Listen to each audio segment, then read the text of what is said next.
Okay, tonight's talk I'm going to talk about a very basic subject of Buddhism, because I like these basic subjects myself. I was going to talk about morality tonight, and I was thinking about this before a couple of days ago, what I was going to talk about tonight, and I was thinking about this subject of morality, and I felt really inspired. Even though it's basic, it's very fundamental. I felt inspired, and I think I felt inspired because I know this is very much relates to our everyday practice, to how we have to, the things that we have to overcome, the things that we have to do in every single day, basically.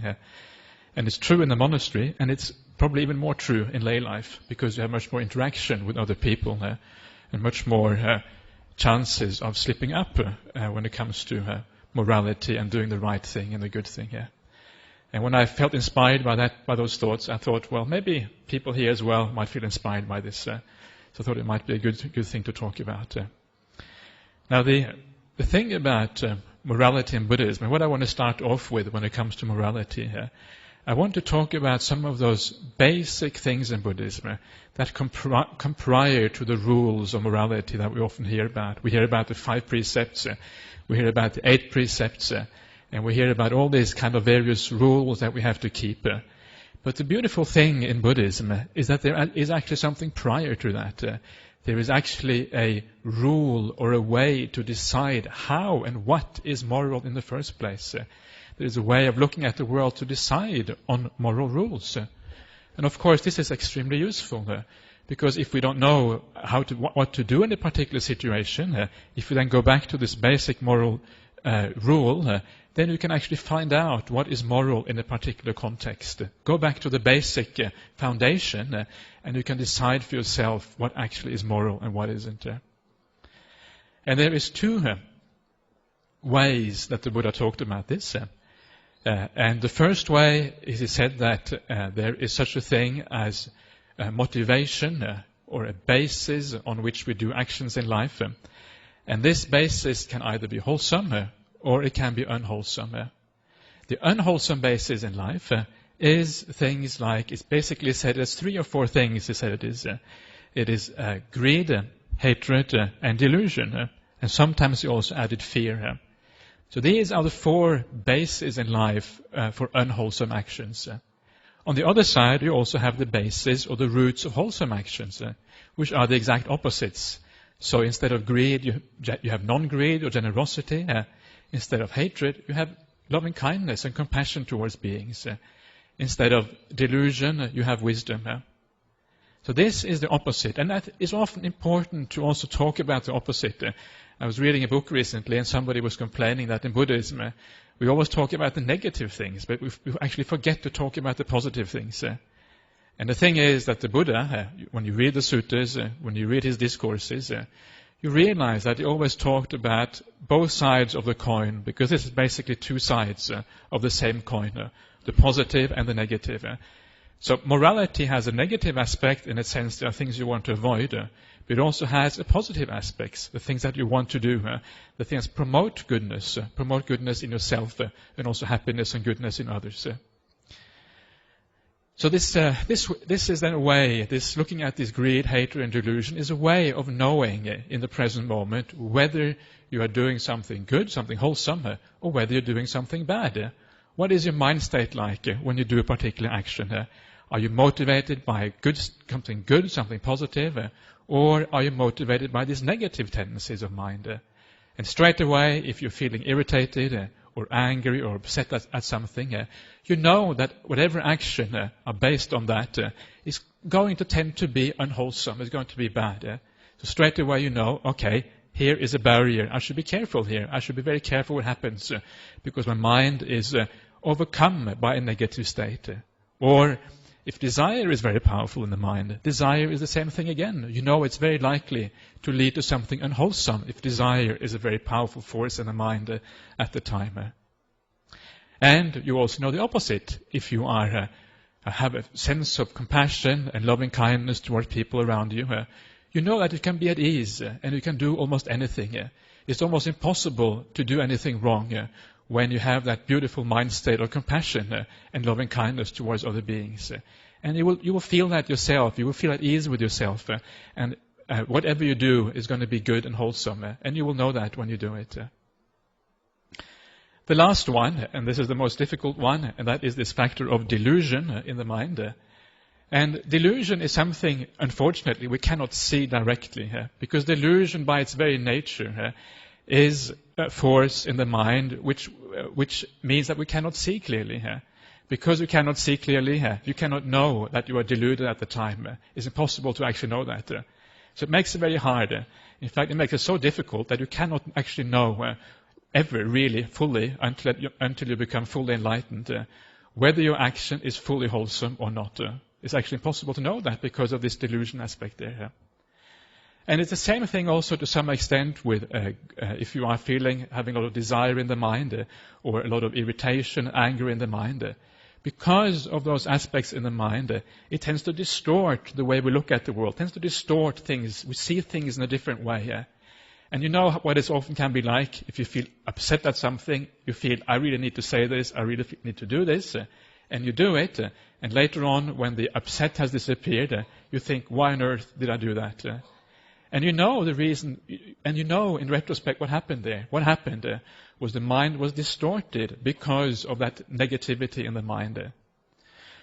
So because of this, because of delusion, and because of the danger of greed and also of anger, there is another way that the Buddha taught by which we can make moral decisions. And I'm sure you all know about this already. And this is maybe a more practical way of deciding whether something is moral or not. And this is by asking yourself whether a particular action of body, speech, or mind is going to be to your own benefit or to your own disadvantage. Is it going to be other people's benefit or to other people's disadvantage? Is it going to be the benefit or the disadvantage of both others and yourself? And you know that an action is good, is wholesome, when it is for the benefit of both, or at least for the benefit of either yourself or others. And the reverse is going to be unwholesome if it is either for somebody else's disadvantage, your own disadvantage, or the disadvantage of both. And this is a very, very useful, in my opinion at least, way of finding out whether something is moral or something is immoral. And some of the most difficult questions in life, some of the most difficult moral dilemmas that we are faced with sometimes, things like abortion, euthanasia, stem cell research, and all these things. If you use this simple technique and ask yourself, who is it hurting? Is it hurting anybody? You can actually come very close to deciding for yourself whether this is going to be a moral act or an immoral act, whether it's going to be bad karma or good karma. There is more to it than just this. There are also other fundamental principles in Buddhism you can use to decide whether something is moral or immoral. But this is the most basic one and the most important one. So just starting from this point, you can actually come to a lot of conclusions about some of the most difficult moral dilemmas in life. So this is why it's very useful.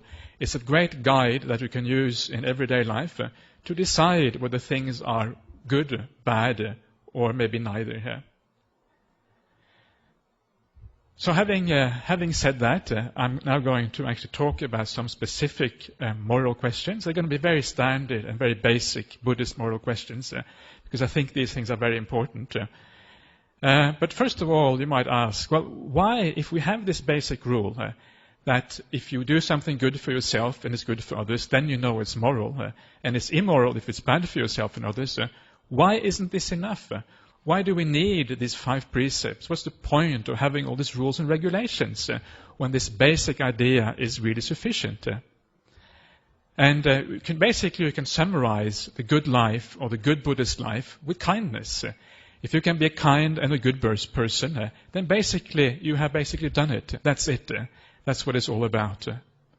And the reason why we actually need rules and why guidelines like the 5 precepts or the 8 precepts or something I'm going to talk about afterward, which is called like the 10 courses of action. This is the most detailed description of virtue in that the Buddha taught. The reason we need these things is because we get deluded and because we get overcome by anger, desires, which distort our perceptions and views, like I just talked about a few minutes ago. Because of that, suddenly you become so overwhelmed by something that you cannot see straight anymore. You can't see what is good, what is beneficial, and what isn't. But then you remember, the 5 precepts. This is what I should be doing. And there, when your mind is really not functioning normally anymore, it's being distorted, and you can't see straight, then these rules come in very, very handy, because they keep you on the straight and narrow, so to speak. So that is why we have rules in Buddhism, in my opinion. But if you are fully enlightened, you don't actually need these rules anymore, because then morality comes naturally.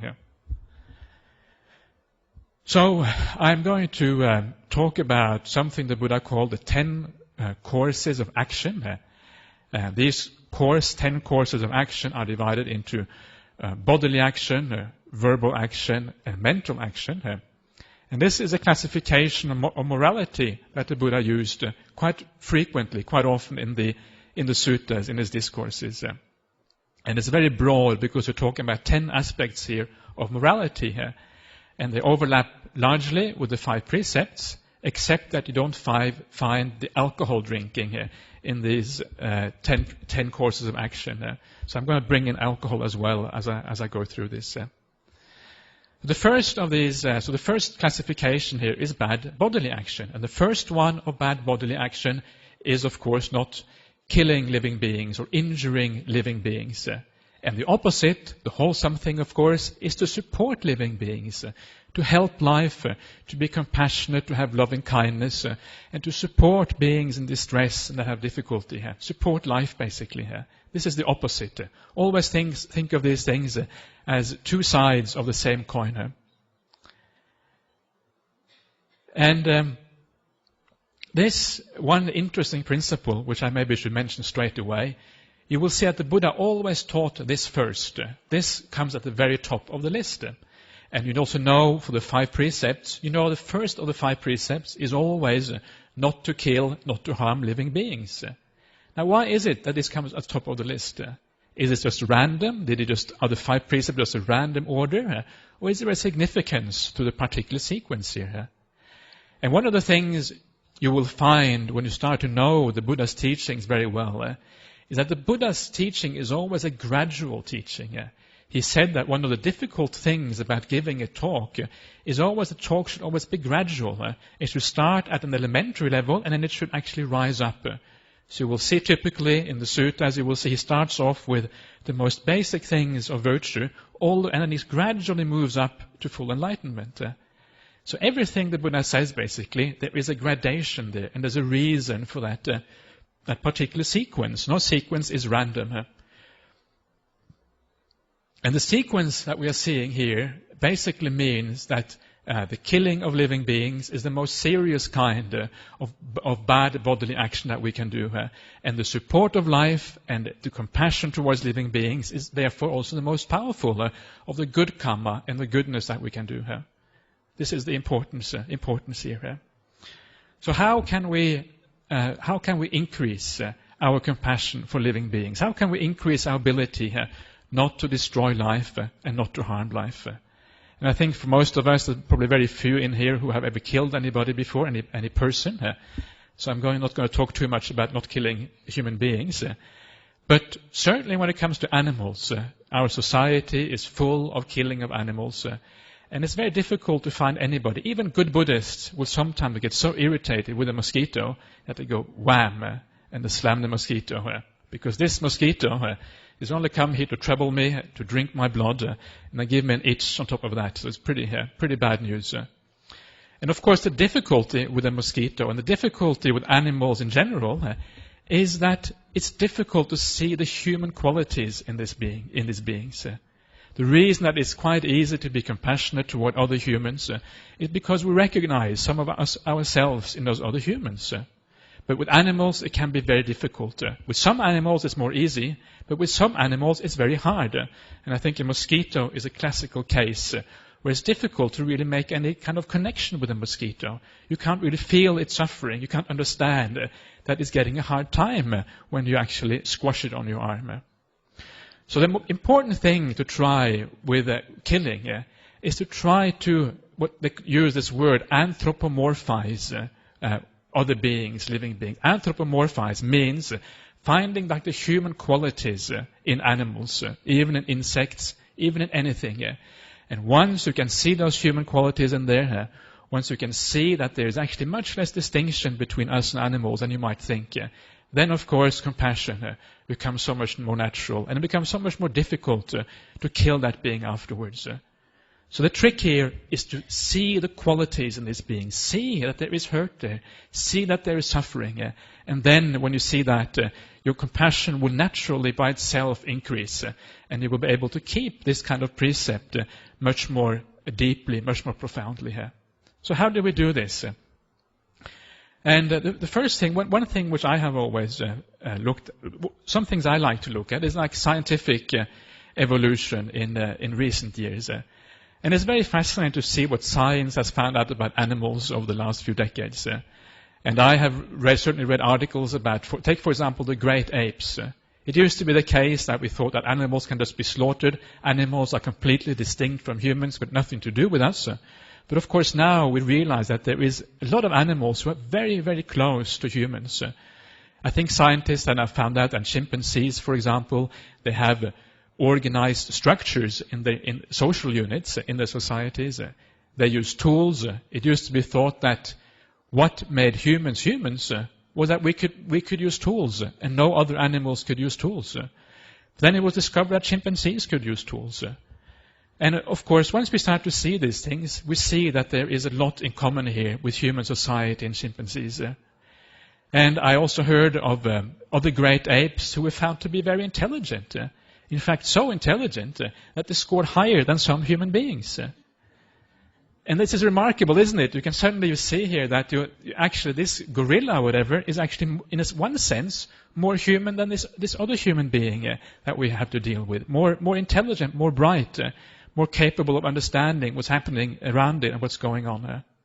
And suddenly the barriers really, really start to break down.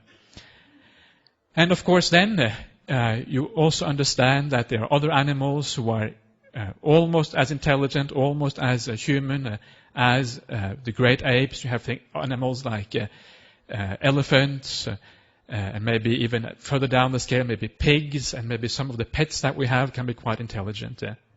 And pets is also a great way of seeing the humanity or seeing the emotions in animals. Because I'm sure that all of you have pets, will realize that animals have emotions very, very much like human beings. Not so long ago, we had a cat that died in the monastery. We usually had 3 cats in the monastery. One of the cats died, and it was obvious that the other cat, one of the other cats, became very sad. You could see it didn't really want to eat anymore. It looked kind of depressed, was sort of walking around with its head hanging a bit. There was no kind of jump in it anymore. And it was obviously sad, obviously grieving the loss of its companion. And you can see there the human emotions. You can see it in the kangaroos in the monastery. I see it all the time. First of all, you can see the desires in kangaroos. I usually throw out food to them, whatever is left in my bowl after the meal. I throw it out to the kangaroos. And you can see the desire. They come from afar to get this human food. When you're used to just eating grass, human food is, wow, there's something really nice. Even if it's just rice, it's amazing. So they come from afar. You can see the desire there, the craving, just like we have for good food. You can see the ill will when they start fighting over the food. You can see sometimes the love and the empathy that, for example, the mother kangaroo has towards her joey. You can see how they stroke each other, how they lick each other, how they look after each other.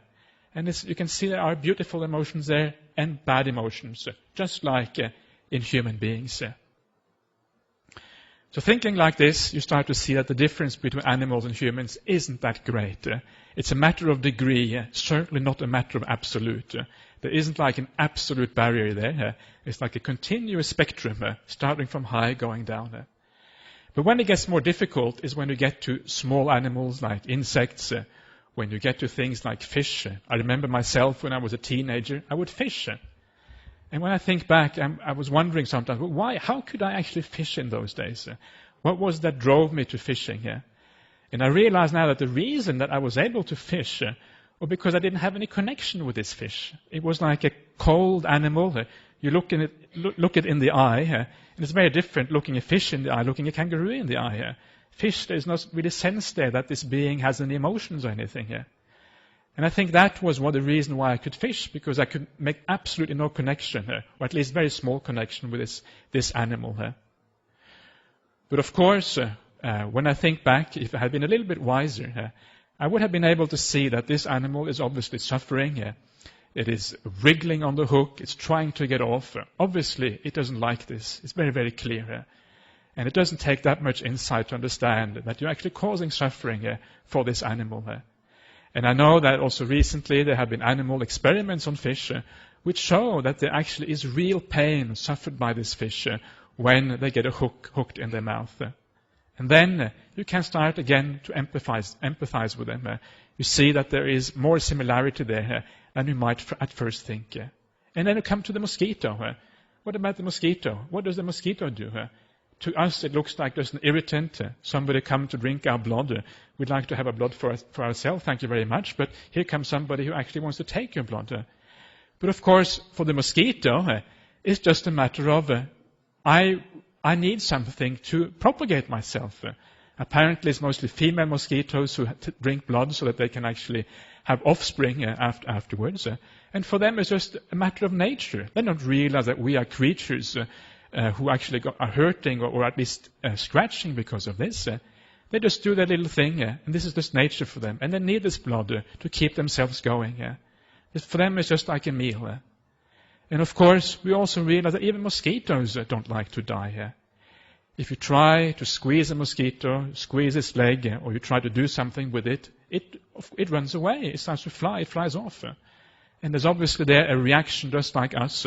Like all beings, even the mosquito actually wants to live. And you will see that even with the tiniest insects. They run for their life if you try to do something bad with them. So in this way, we can anthropomorphize. We can actually put these human qualities onto what we think are the most unpleasant creatures, and look at them in a new light. And then we can actually get compassion going even for these creatures. And there comes a point when you don't want to squash the mosquito anymore. There comes even a point when you're quite happy to just allow that mosquito maybe to drink your blood and say, okay, maybe it will itch a little bit. Not such a big deal there. There's always a few things happening in the monastery. We have lots of kangaroos in the monastery here. And one thing which I remember very well to this day is one day I was sitting on my walking path. We have these nice walking paths outside our huts in the monastery, for those of you who have been there and seen it. And I was sitting outside eating my daily meal. And as I'm sitting there, this kangaroo comes in on the other side of the walking path. And it sort of starts walking towards me. This path's about 18 meters long, so it comes in about 18 meters from me. And it starts walking towards me, and it seems very determined, like a very, very direct line towards my bowl, in fact. And it keeps walking and walking and walking until it's standing completely next to me. And then it starts looking into my bowl. At this point, I'm getting a bit concerned. And then it starts to lower its head down, and quickly I put my arms over my bowl, because I'm not yet prepared to actually share my lunch with a kangaroo. And I thought this would surely deter the kangaroo. When I put my arms in the way, surely this is enough. But it wasn't enough. At this point, the kangaroo takes out this little forearm, the little small arms, places it on my hands, and tries to pull my hands apart. Can you believe that? I was really, at this point, I was absolutely flabbergasted. I couldn't believe a kangaroo would ever do such a thing. So I decided that there's only one thing to do, and it is to get up. And I actually get up, and I literally have to push this kangaroo off my walking path. And then when it's finally off the walking path, I can sit down again and have my meal. So in retrospect, I sometimes think maybe I should actually let the kangaroo have a meal with me. Maybe I should actually allow it to eat from my bowl. But I'm not daring enough to do that sort of thing. But maybe that would be a nice thing to do. But anyway, it shows you what sometimes compassion can do and what kindness can do. Because in the monastery, we always treat the kangaroos very nicely. We always give them the scraps left over from our bowls. There's no reason why we shouldn't. It's left over anyway. And we treat them well, and sometimes they become this friendly when you treat them really well. And in one sense, even though I was a little bit surprised that it was so greedy for the food, I was actually very happy that happened, because it showed a level of trust in a wild animal, which I had never thought possible in my entire life. So I was quite happy about this, and I felt a kind of sense of joy that this actually occurred. And I remember another story I read not so long ago, and this was a story from a zoo. And there was an enclosure where all the chimpanzees were in, and there was a pond there. And one of these chimpanzees, for some reason, fell into the pond. And there was all these human beings standing around looking down to the pond. And apparently, I don't know if it's true for all chimpanzees, but this particular chimpanzee could not swim. And this man was looking at this chimpanzee, and this chimpanzee was looking at the man. And the man said afterwards that I could see this look in the eyes of the chimpanzee, but isn't anybody going to help me here? I'm sinking. I'm dying here. Isn't somebody going to do something here? And of course, the man straight away felt this contact with the chimpanzee, this emotional contact. So he dove into the dam, grabbed hold of the chimpanzee, and pulled it out of the lake, out of this little pond.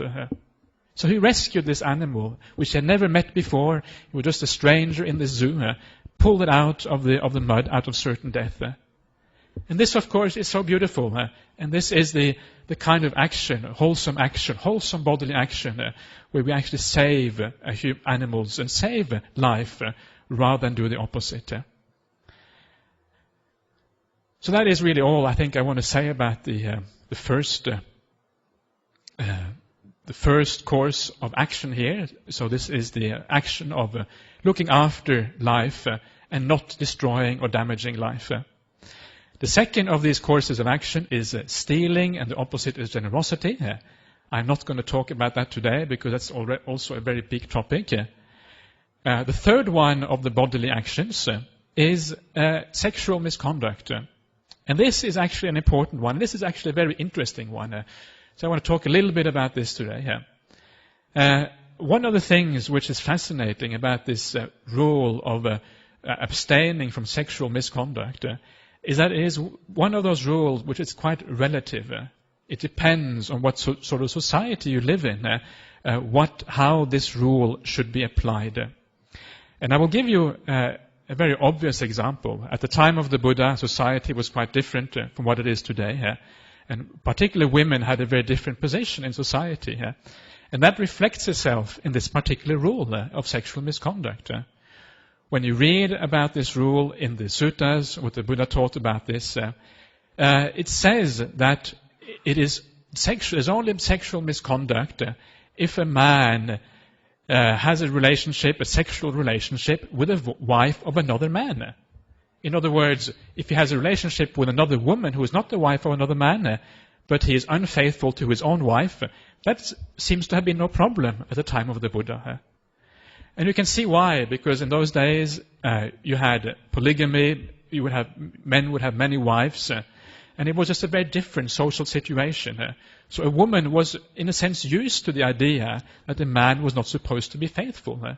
So in that circumstance, it was considered that there wasn't so much suffering to that woman, presumably, that there was a rule laid down against adultery.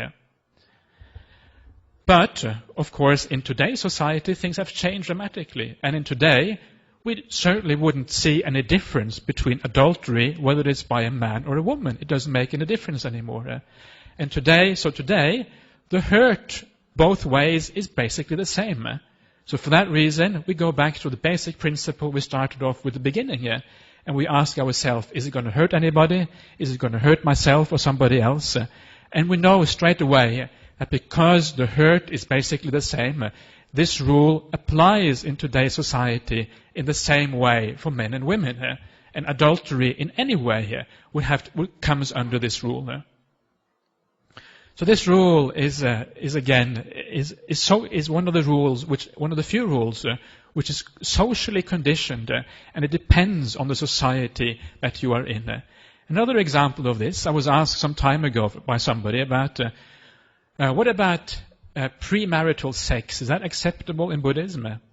And I think the answer there again is it depends on the society that you live in. There are some societies when it is looked down upon as something terrible, something incredibly wrong, and your family will be really shamed and feel terrible if you did such a thing. And because of the amount of suffering that you are inducing into your family in these societies, I would say yes, in these cases it is immoral, it is wrong to have premarital sexual relationships. It is not right. But in a society where it is generally accepted that when you reach a certain age, what exactly that age is obviously up for debate, but say that when you're 25 or something, generally at least, you are expected to be able to be your own boss, and you basically decide, and everybody accepts that you're your own boss. And because of that, I would say that in those cases, no, it's not wrong to have premarital sexual relationships, as long as you feel confident that you're not really hurting anybody else. So again, it comes back to this thing, who are we hurting? Are we hurting ourselves, or are we hurting somebody else? And you can also apply this rule of this basic kind of moral principle, you can apply it to all kinds of sexual activity. I mean, sometimes we hear about people who do all kinds of sexual activities, which most people don't. And sometimes people disapprove of those things. And the question is, are these things immoral? I don't think there's any point in going into details, but are what one might call different sexual preferences, is it wrong? And the answer is, again, you go back to the same principle. Are we hurting anybody? Are we hurting myself?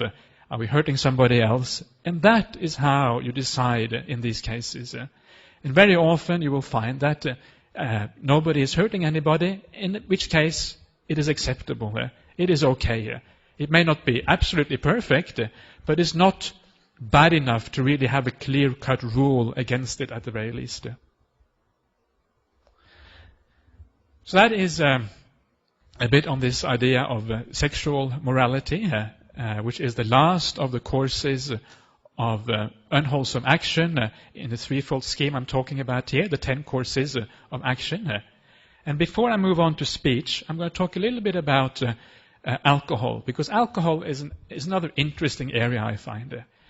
And as I said before, these lists that the Buddha gave of the 5 precepts, they are not random. And because they're not random, there is a significance to the fact that alcohol comes at the bottom of this list. The significance is, of course, that alcohol in its own right is not that morally reprehensible compared to the other 4 precepts. It comes, that's why it comes last.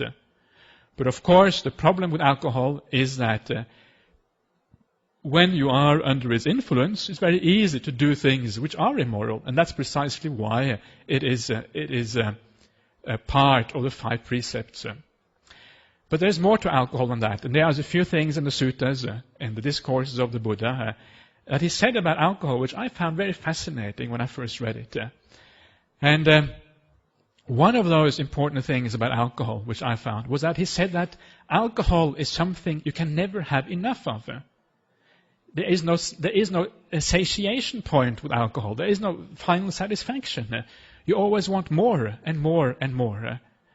And so you create a habit maybe of drinking maybe just a glass of wine a day, and you think, well, what can be wrong with drinking a glass of wine a day? And indeed, it's not really going to have any effect on your moral conduct, or at least very, very small effect. But the point is you're creating a habit, and that habit is going to increase, and generally speaking will tend to lead to more and more drinking over time. And when I say over time here, of course, from a Buddhist point of view, it doesn't just mean this lifetime. We're talking about many lifetimes. And that is what makes it so much more powerful. So you can actually create a habit which goes on from one life. You will bring a habit that you create very strongly in this life. You will bring it into future lives as well.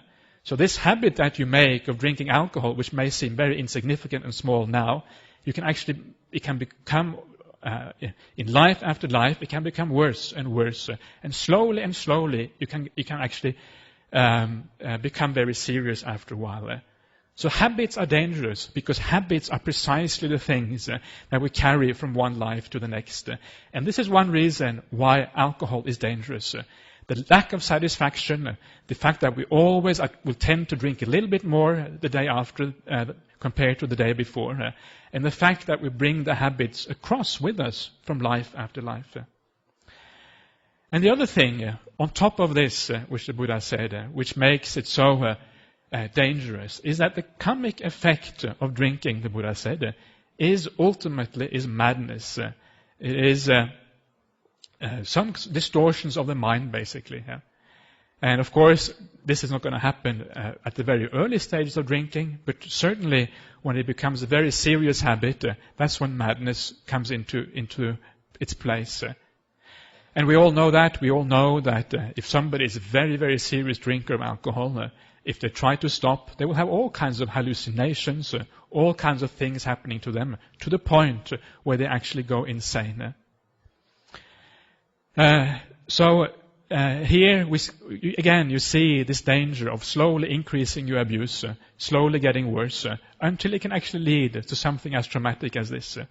And I think it is a fair reason to suppose that many of those people who have serious mental illnesses in our society, like schizophrenia, or maybe even manic depression and these sort of things, may actually be the result of alcohol abuse or drug abuse, serious drug abuse, from a past life. Because it tends, if you get too much of it, it can lead to this sense of madness. Okay, so that is the 5 precepts, basically. And the bodily actions, the 3 bodily actions. And now we come on to speech. And speech is another fascinating area. I'm going to talk a bit more briefly about this. There is 4 types of speech conduct taught by the Buddha. These 4 in brief are lying, they are divisive speech, harsh speech, and idle gossip. These are the 4 areas which the Buddha focused on. These are the 4 wrong areas, and the opposite, of course, is the truth-telling, speech which creates harmony, speech which is gentle, and speech which is meaningful rather than idle gossip. I'm going to skip lying, and I'm going to go straight on to this idea of divisive speech or harmonious speech. And what the Buddha said here is that this sort of speech is when you hear something somewhere, you go to somebody else and tell them what you heard. Or you go from the first group or the second group and back to the first group and tell them what they were saying. So you create a rift, you create like a split between these people because they hear bad things about each other. And more broadly, this sort of thing is whenever we say something bad about somebody to somebody else, we are essentially creating divisions. We are creating negativity because we are planting a seed there. It always has an influence on somebody when we say something negative about somebody. People always listen to these things, and even though they may not take you 100% seriously, it always has some effect. So there's always a sense of divisiveness there. We divide people apart. And that is why this is such an important principle of speech. Not to speak divisively, not to talk about others' bad sides, certainly not at the wrong time, and certainly not from the wrong intentions of ill will or irritation or whatever it may be. And the opposite of the divisive speech is speech which creates harmony. When we talk about the positive qualities of somebody else, when we go to say to somebody, this person said something very nice about you, and we tell them what the other person said about them. And this creates a goodwill, because these people will then tend to bond together, because there's a sense of mutual appreciation there, a sense of mutual, that they have an understanding and appreciation for each other. So whenever you say something which is positive, that creates harmony, that creates bonds between people, this is good karma, this is good way of speaking, and it is actually very highly praised by the Buddha. Again, you can use this hierarchy I'm talking about. False speech is the worst one, but the second worst one of speech is divisive speech. So it is quite a bad, quite a serious way of speaking. And of course, this is how we can create bonds, and this is how a place like the Buddhist society, of course, also becomes stronger. This is how groups bond together, and the Buddhist society being a group. It is how we bond together in the Buddhist society, when we see the positive things in each other, and we talk about those positive things to each other, then the bonds are created. The third aspect of speech here is harsh speech. And harsh speech is, of course, speech which is painful, which is tough, which is kind of doesn't resonate with us. It's not nice. It's not necessarily divisive, but it is like a speech. We all know what harsh speech is, basically. And the opposite of harsh speech is speech which is gentle, which is soft. And it says in the sutta, speech which goes to the heart, which is pleasing to the ear, and which is pleasing to the ordinary people. Whenever an ordinary person hears this speech, they will feel delighted by it. They will feel happy by it. And an important aspect of this beautiful speech, called gentle speech and nice speech, is that it leads to good meditation. Harsh speech, it is said in the suttas, leads in the opposite way. It leads away from samadhi, away from meditation. So harsh speech is going to take you away if you are a keen meditator, whereas a gentle speech is going to move you towards meditation, towards something positive in that area. So that is quite interesting, I find, because obviously if we are serious about meditation, this sort of thing is an important piece or information to motivate us to keep this particular precept, if you like. And I also notice very often that the sort of person who is often popular, the sort of person who people want to listen to in life, who maybe sometimes even become the center of attention, is not necessarily somebody who is interesting or who has a good story. A good story is, of course, important as well. But very often it is a person who is gentle and says things in a nice way so that people actually feel comfortable around them. This is often a very attractive character trait in people. And we can see how people flock around people who have that particular character trait. There is actually there's an interesting place in the suttas which talks about something called the grounds for kindness, or the grounds for, almost like the grounds for forming groups. And one of those grounds for forming like a group, and group cohesion, and forming a group of people around you is precisely kindly speech. It's one of those grounds. The other grounds for that is giving a helping hand when it's needed, generosity, and equal treatment of people. These are the four things which are called as grounds for sympathy, which like creates groups around you, which like makes you a popular person almost if you have these grounds of sympathy. But anyway, I'm getting a bit sidetracked now. So harsh speech, if you want to meditate well, is not advisable. The last type of speech, which was not recommended by the Buddha, is idle chatter. In other words, speech which doesn't have any particular meaning, where you're not really talking about anything useful, anything which is going to lead to anything beneficial, whether it's Dhamma or whether it's beneficial in a more worldly sense. So the positive side of speech here is speech which is meaningful, which is goes to make people happy, which goes to preaching of the Dhamma. And very beautifully said in this particular sutta, speech which is worthy of being treasured, speech which you can heap up in your mind and store in your mind. This is a sort of speech that we should be uttering here. Of course, this is very idealistic, and it's almost impossible to only talk about Dhamma all the time. People think you're nuts if you talk about that all the time. And particularly if you are, if you have people who are not Buddhist, and they may think you're going over the top. So of course we shouldn't push that sort of issue too far, and there are times when we have to be friendly. And it's fascinating in the suttas that the Buddha, whenever he started off, for example, a conversation with somebody, particularly somebody he didn't know, there was always like courteous and amiable talk in the beginning. Always like an exchange of kindness beforehand. How are you? I hope you're well. I hope you're not suffering. How are your children? And how is your wife or husband? I hope your new job. The Buddha didn't go this far, but this is sort of things which are obviously positive. I hope you're enjoying your new job, etc. And so this is important. So we shouldn't become completely silent, mute, if we're not talking about the Dhamma. There's always a place for kindness and friendliness there. And of course, A lot of things in the life is about practicalities. When we have a job, etc., or even in the monastery, we also have work.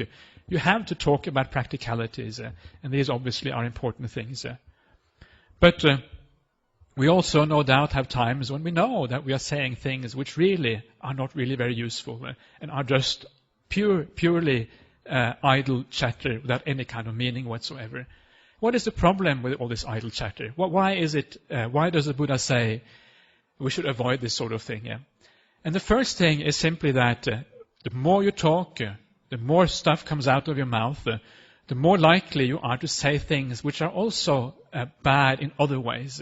Say things which are maybe harsh, which are divisive. Even lies can come out. The more you talk, the less mindfulness you tend to have. And the more things come out which you wish shouldn't come out in the first place. And this is one reason why it's good to not talk too much, not have too much idle chatter. And the other reason, of course, is that if you talk a lot on topics which are not useful, your mind becomes very active. There's a lot of stuff going on in there. And of course, again, if you're serious about your meditation practice, this is a sort of thing you really want to avoid because it activates the mind. So these are basically the reasons why idle chatter is something which is to be avoided if one is going to be very serious about right speech in Buddhism. So these are the 4 aspects of right speech. I talked about only 3 of them, and I think they are interesting because they're not talked about all that often. And they do actually have an effect on our moral practice and the way we live our moral life. Now the last factors of morality here is the morality of the mind. And now we are coming basically to morality which really only affects ourselves. And this is the case where we do these things because we want to be kind to ourselves. We take anger, for example. As long as you don't express that anger outwardly in body or speech, it's basically only you who get hurt by this anger. So in this case, you shouldn't be angry because it hurts yourself. Also, you shouldn't be angry, of course, because if you are angry, sooner or later it will come out through body or speech. I'm not going to talk about anger today because I gave a talk a few weeks ago here at length about overcoming anger. But the second factor here is greed. Greed is the second factor of mind, which is to be avoided as unwholesome. And the opposite here is like being contented or even being generous. This is the opposite thing of greed here. And we all know what greed actually here in the Pali is a word which means more like covetousness, desiring things which you don't already have. And we all know what that can be like. You can go shopping, for example. You see all these things in the shopping window. That would be really nice. That would be incredibly nice to have. Now, how can I get that? I can't really afford it, but maybe I can get hold of it somehow. And then this idea that we need something takes over the agenda completely and becomes the focus of things. Not only that, but it tends to excite the mind. If you're greedy, if you really want something, it excites the mind. It makes the mind very sort of, like agitated in a sense. And of course, again, it's very clear that this sort of agitation in the mind is something which goes against meditation practice. This is like a very basic thing, this thing about greed and covetousness, this idea of craving being agitation in mind. It's a very common topic in Buddhism, of course. So instead of, when we see this, when we understand that there is a danger in these things, we can also understand the advantage of just being contented with what we already have. And looking at our possessions and asking ourselves, well, have I actually got enough? This is, of course, very difficult. And there will always be times when we haven't got enough, when we need something else. But generally speaking, if we can be contented with what we already have, if we can be satisfied with what we have already, then we don't give rise to so much excitement when we see something out there in the world. We don't give rise to so much greed for things that we don't already own. And as we all know, if you have a sense of contentment, it makes meditation practice so much easier. Contentment is like one of the most important factors to make meditation peaceful and nice. Ajahn Brahm talks about it all the time. And in my experience, it is also very true that when you have a sense of contentment, it makes the mind automatically more peaceful, and it makes for much better meditation practice. So of course, this is obviously another difficult one, but it's worth noticing what happens with your mind and how your mind is distorted by these things and how it takes it away from peace. And then we can maybe increase our sense of contentment, our sense of satisfaction with those things that we already have. And it will be obviously to our own benefit a great deal.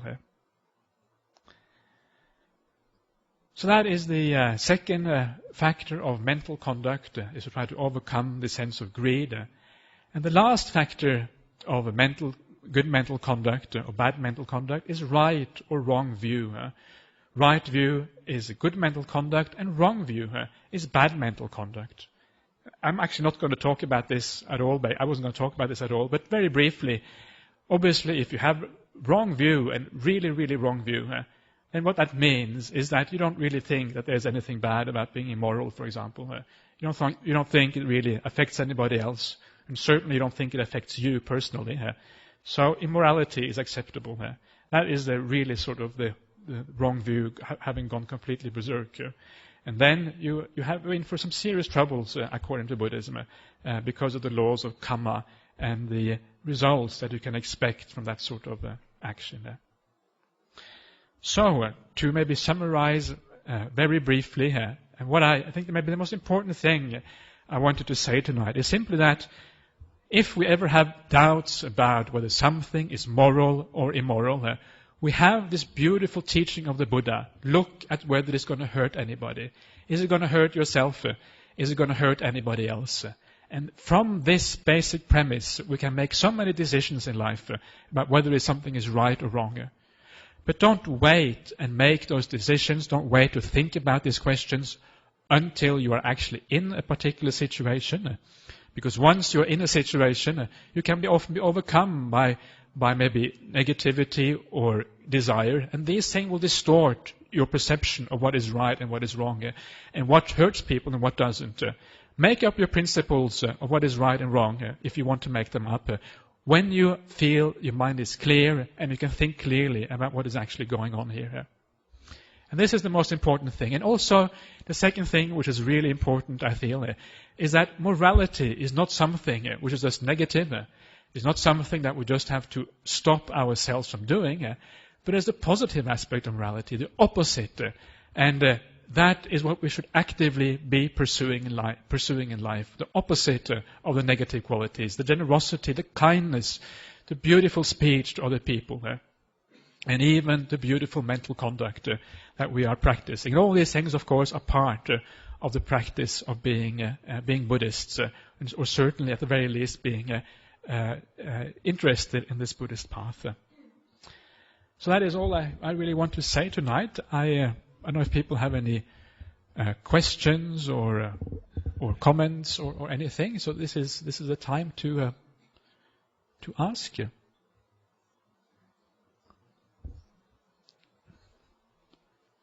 Yes, sir. If there is injustice and inequality in the world, what is the way to change that view in someone? Because if you just show loving kindness to someone when there's inequality and injustice, is there not a time to feel anger and righteousness? I don't think anger is ever very useful. And the reason it isn't useful is because, as I said before, it distorts your mind. Once you feel anger, you're very likely to do things that later on you will regret. So what you should do in those instances, instead of actually getting angry, you should ask yourself, what can I do to change this? Is there anything I can do to change it? And then do whatever you can to change these things.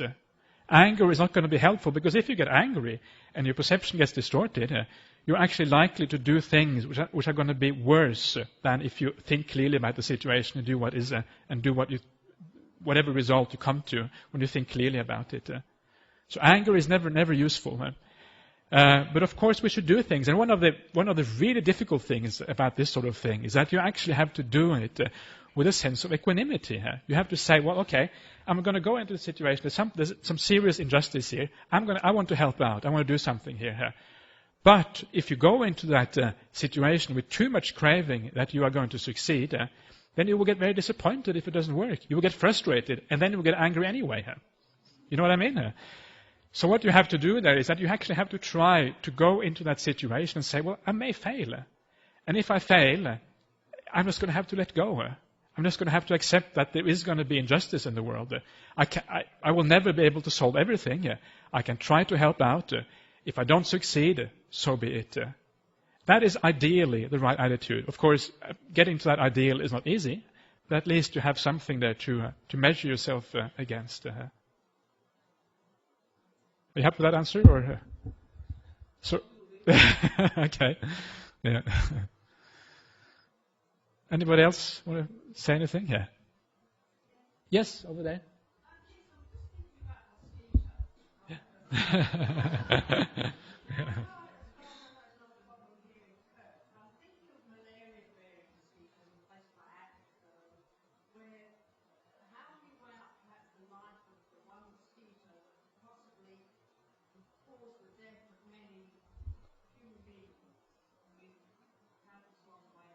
Yeah, that's a very interesting question. It's a very good question, I think. Yeah. And I think the answer there it's very difficult to really give a very clear answer to that sort of questions, because these are very gray areas. And in fact, to get an understanding of this question, it's quite useful to consider the way that the Buddha taught about karma in the suttas. The way he taught about karma is that there's three types of karma. There is white karma with white results. And the white karma with white results is like when you have a completely pure mind, with no hindrances, like you come out of the most profound meditation states. Your mind is clean as a white sheet, or whatever you want to call it. Then the karma that you're producing is completely white. You get reborn in an exclusively happy realm. But then there is karma which is black and white and reaps black and white results, right?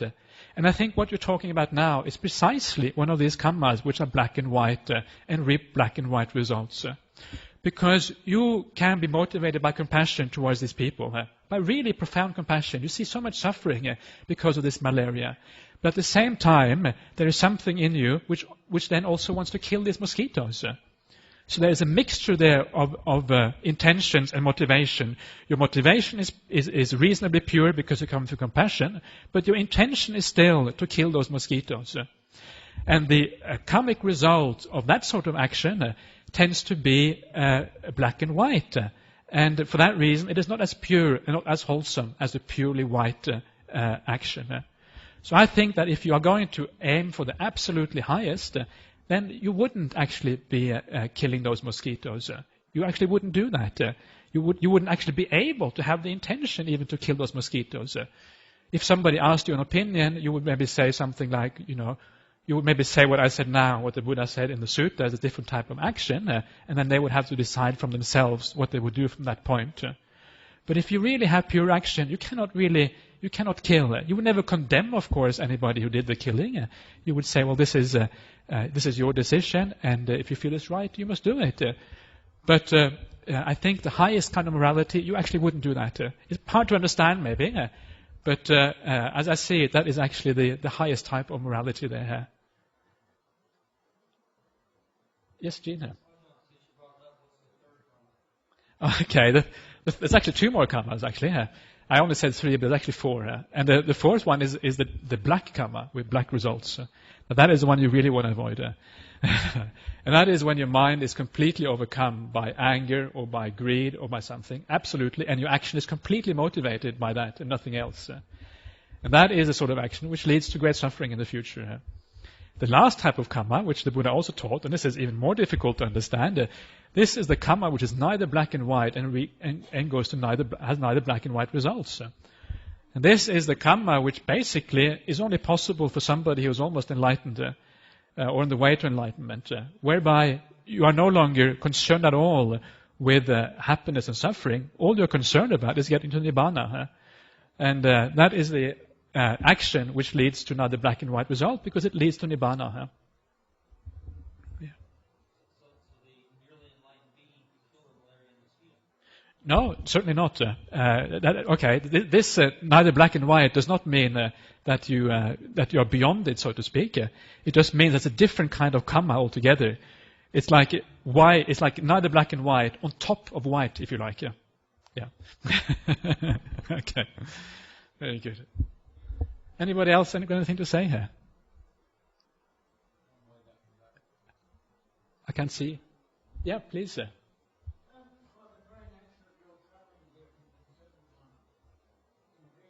Yes.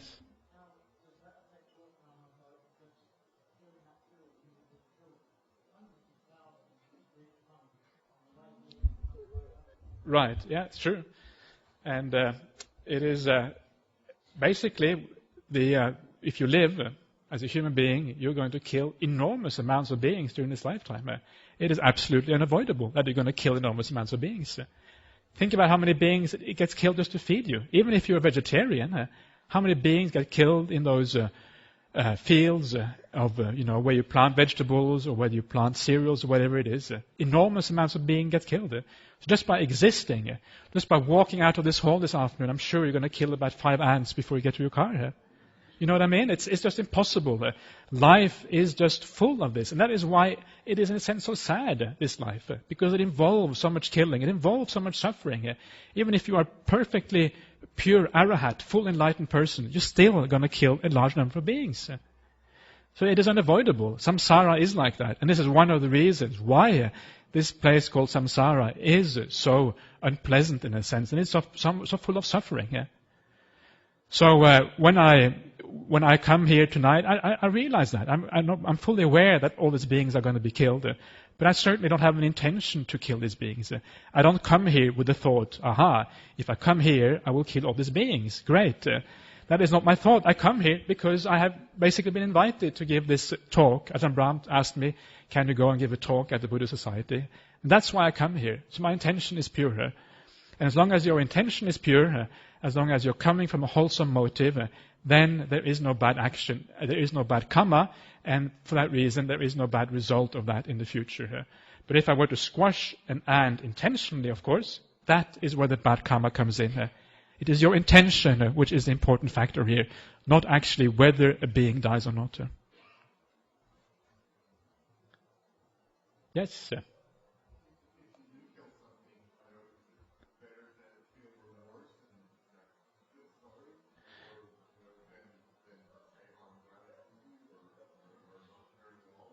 You mean in the case of unintentional killing, or? Yeah.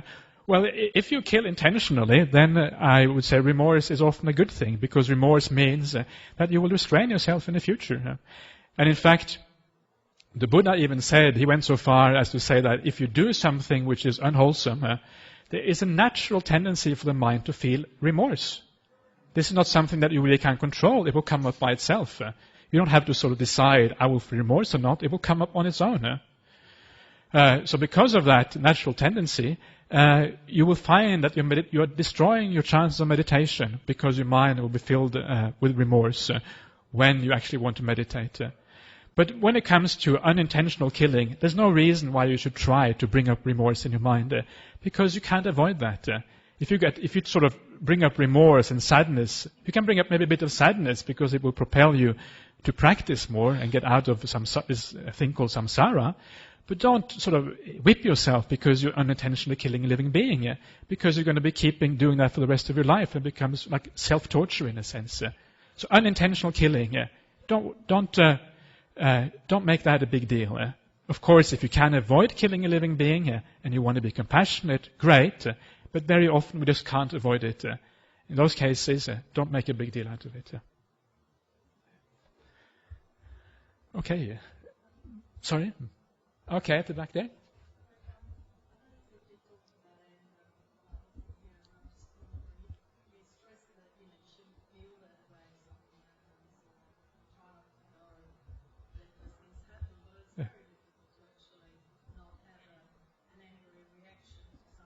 Sure.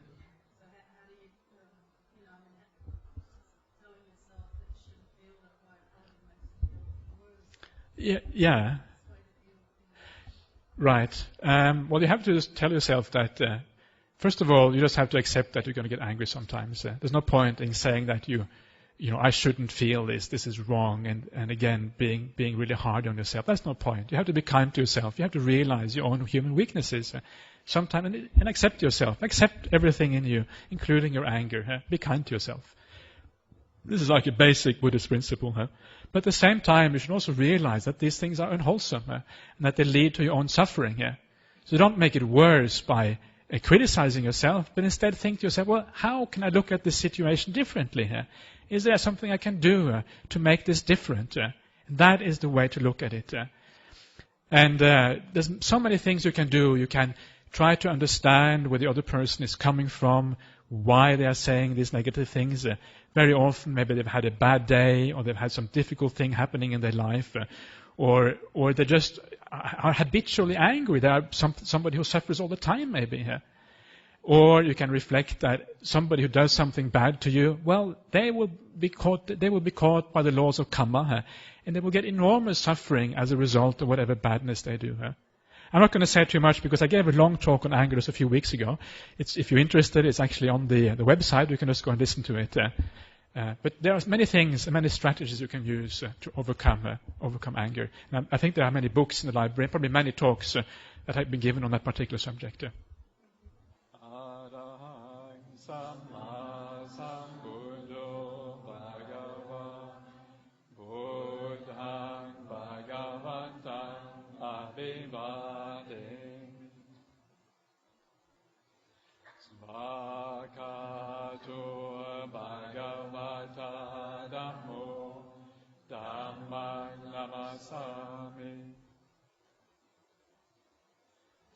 Supatipanno bhagavato savaka sangho sanghang namah